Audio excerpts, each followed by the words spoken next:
রক্ষণাবেক্ষণের অভাবে আজকে ধ্বংসস্তূপে পরিণত হয়েছে সুকান্ত শিশু পার্ক, অথচ নগর পঞ্চায়েতের কোনো ধরনের নজর নেই সেই অর্থে।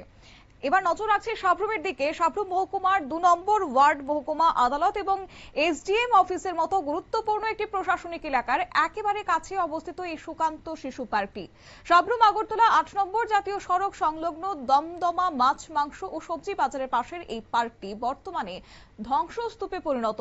অভিযোগ রয়েছে যে নগর পঞ্চায়েত কর্তৃপক্ষের দীর্ঘদিনের উদাসীনতা এবং নিয়মিত রক্ষণাবেক্ষণের অভাবে আজ এই পরিস্থিতি তৈরি হয়েছে।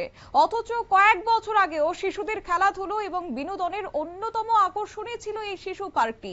স্থানীয়দের মতে যে প্রায় ৭ থেকে ৮ বছর আগে পার্কটির পরিকাঠামো ছিল যথেষ্ট সুন্দর। শিশুদের জন্য ছিল বিভিন্ন ধরনের দোলনা, স্লিপিং, চরকি সহ একাধিক খেলাধুলোর সামগ্রী, কিন্তু সময়ের সঙ্গে সঙ্গে রক্ষণাবেক্ষণের অভাবে সেই সমস্ত সরঞ্জামই ধরেছে মরচা। কোথাও কোথাও ভেঙে পড়েছে দোলনা, কোথাও আবার নষ্ট হয়ে পড়েছে খেলাধুলোর অন্যান্য সামগ্রীও। শুধুমাত্র খেলাধুলোর সামগ্রী বললেই চলবে না, তার পাশাপাশি পার্কের ভেতরে থাকা কবি সুকান্ত ভট্টাচার্যের মূর্তিটিও দীর্ঘদিন ধরে অবহেলার শিকার বলে স্থানীয়দের অভিযোগ। পার্কের বিভিন্ন অংশে গজিয়ে ওঠা বড় বড় জঙ্গল, জমি রয়েছে আবর্জনা স্তূপ, ফলে শিশুদের জন্য তৈরি এই পার্কটি এখন শিশুদের প্রবেশের ক্ষেত্রে অনুপযোগী হয়ে পড়ছে। অন্যদিকে এখানে প্রশ্ন উঠছে যে নগর পঞ্চায়েতের ভূমিকা নিয়ে। যে এলাকায় প্রতিদিন প্রশাসনের গুরুত্বপূর্ণ আধিকারিকদের যাতায়াত, যে রাস্তা দিয়ে প্রতিদিন হাজার হাজার মানুষ চলাচল করছেন, সেই রাস্তার পাশে বছরের পর বছর ধরে একটি শিশু পার্কের এই বেহাল দশা। কর্তৃপক্ষ কি আদৌ নজর দিচ্ছেন না, নাকি এড়িয়ে যাওয়ার চেষ্টা করছেন তারা? যাই হোক, সংশ্লিষ্টদের পক্ষ থেকে কি রয়েছে বক্তব্য শুনুন। আমার পেছনে দেখতে পাচ্ছেন এগুলো সাবরুম দমদমা সুকান্ত পার্ক। এটা শিশুদের খেলাধুলারই অনেকগুলো জিনিস ছিল। আজ থেকে প্রায় ১০-১২ বছর আগে এই পার্কটার পরিকাঠামো ছিল অত্যন্ত সৌন্দর্য, মানে ছোট ছোট শিশুরা এখানে এসে খেলাধুলা করত।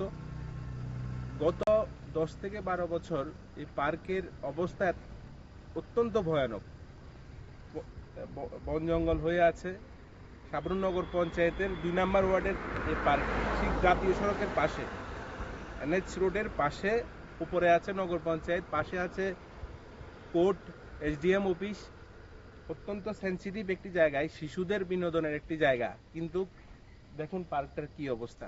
আমরা অনেকবার এখানে স্থানীয় নাগরিক হিসেবে অভিযোগ করেছি, সাবরুম নগর পঞ্চায়েতের কোনো ভূমিকাই দেখাচ্ছে না এখানে।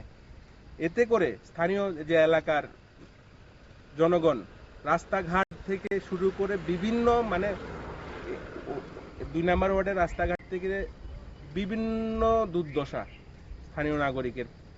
তার পাশাপাশি সাবরুমের আগে বেশ কয়েকটি পার্ক খুব সুন্দর ছিল, যে শিশুরা বিকালবেলায় এসে এখানে খেলাধুলা করত। এখন সে পরিবেশটা আর লক্ষ্য করা যায় না, কারণ নগর পঞ্চায়েত গঠিত হওয়ার পর বর্তমান শাসক দলের স্থানীয়দের অভিযোগ, উন্নয়ন নিয়ে দাবি করা হলেও বাস্তবে একটি ছোট্ট শিশু পার্কের রক্ষণাবেক্ষণ করতে ব্যর্থ হচ্ছে সংশ্লিষ্ট দপ্তর। পার্কটি সংস্কার করে শিশুদের জন্য আবারও ব্যবহারযোগ্য করে তোলার জন্য কার্যকরী উদ্যোগ চোখে পড়ছে না বলে তারা অভিযোগ জানিয়েছেন। সবথেকে উদ্বেগের বিষয় হচ্ছে খেলার মাঠ এবং পার্কের অভাবে এলাকার ছোট ছোট ছেলেমেয়েরা ঘরবন্দি হয়ে পড়ছে। বাইরে খেলাধুলোর সুযোগ তারা পাচ্ছে না, ফলে শিশুদের শারীরিক এবং মানসিক বিকাশ নিয়ে উদ্বেগ বাড়ছে অভিভাবকদের মধ্যে।